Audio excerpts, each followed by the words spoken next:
What's good, everyone? It's me, Huang, the Dou-zhansheng-fo, and I am here to review or give my take on culinary class wars. Um, I can say it's the literal real-life version of food wars in real life.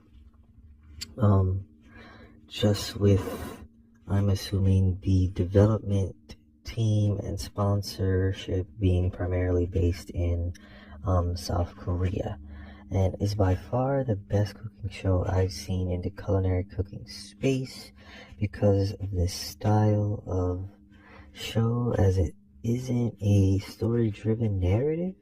It's more like a real-time cooking war. I feel as though I could judge it now only being 35 minutes into the third episode, writing this abstract of my thoughts on this great piece of content. I really take this over any of Gordon Ramsay's Western-oriented or UK-inspired shows.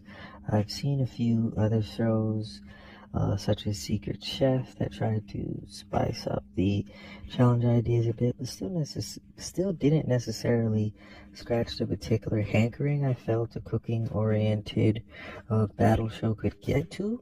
Granted, maybe you could put Secret Chef under like cooking detective-oriented show, maybe, but it's still, contest, so, battle. Yes, I said battle. I really appreciate culinary class wars, as again, a lot of the cooking shows that I have come out of the cooking space have been a thing of being very carbon copy, not being very inspired, as they are, recycled, rinsed, and repeated in a very similar, flavors, bland flavors in, a viewer consumership that lacks originality and even attempts to add, like big bosomed twists here and there within the course of a lot of these other shows. To me, a lot of the time, like, fail because they use these very superficial,